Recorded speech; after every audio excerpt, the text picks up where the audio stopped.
Area 51 call. I said I was saving the best for last, and I wasn't lying, because this one is truly insane. Coast to Coast AM is a very popular North American radio talk show that has been going since 1984. Well, on September the 11th, 1997, the show's creator and host of the time, Art Bell, received a call from a man claiming to have worked at Area 51. He spoke in a frenzied voice and seemed quite terrified as he spoke of extra-dimensional beings and government plots that would have horrific effects on our world. Now, although this wasn't exactly a hacking like the others, it was incredibly unexpected and caused a strange, unexplained disruption to the transmission. As the caller got more and more upset, the show temporarily went off air. This was caused by a mysterious satellite failure in the transmitter that was carrying the show, leading many to believe the government shut it down to stop him from spilling too much information. Take a listen. Line, you're on the air. Hello. Hello, Art. Yes. Hi. I don't have a whole lot of time.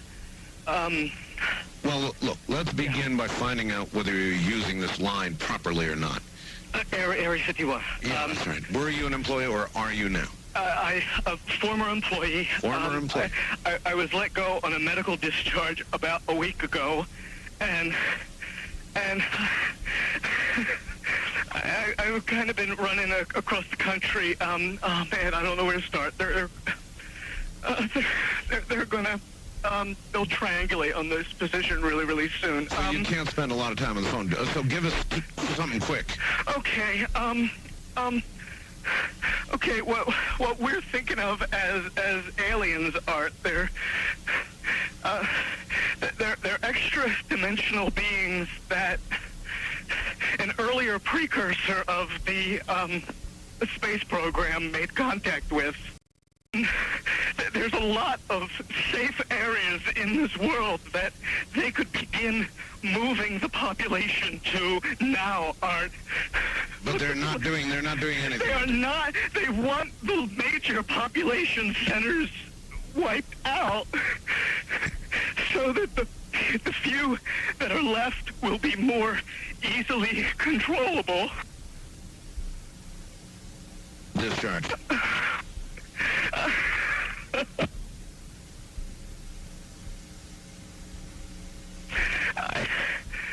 I started getting... In some way, something knocked us off the air, and we're on a backup system now. It's the government, or... I don't know. It has to be something, though. Well, did you hear... Now, you tell me, because you were listening. That was awful strange. There was a really weird guy on the air when it went off? Yeah. Real weirded out. Like, going... Sort of sounding paranoid, schizophrenic. Yeah. And how far into the conversation was it when it went off? Just a couple, about 15, 20 seconds, I'd say. Oh, you guys missed. You really missed the call then, and I've got a feeling somebody didn't want you to hear it. The transmitter went belly up suddenly for some unknown reason. I've never seen it do this in all the years that we've been on the air. I have never seen the transmitter in this way just simply fail, massively fail, like a massive heart attack of some kind. And so we have gone to a backup system to get signal to you right now, and I presume it is getting to you right now. Pretty crazy. If it is a hoax, then the man sure is convincing. But this isn't the end of the story. A few minutes later, on April the 28th, 1998, Art Bell received another call, supposedly from the same man, claiming that the first call was all a hoax. End of story. Well, not really. People believe he had been silenced, saying that something just doesn't sound right with the way he's talking, and some say it's not even the same guy. Take a listen to a few clips from the call and see what you think. The east of the Rockies, you're on the air. Hi, Art. This is Brian. Hi, Brian. Hello. Everybody, I am the Area 51 caller. You claim you're the Area 51 caller? I am the man.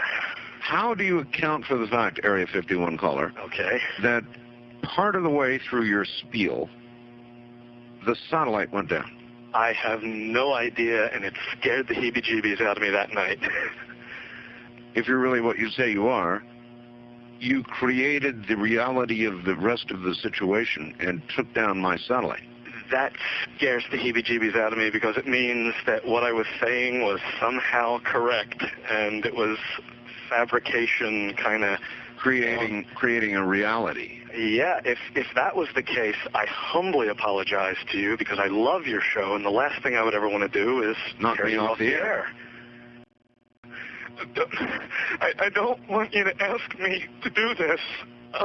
If I start doing that guy,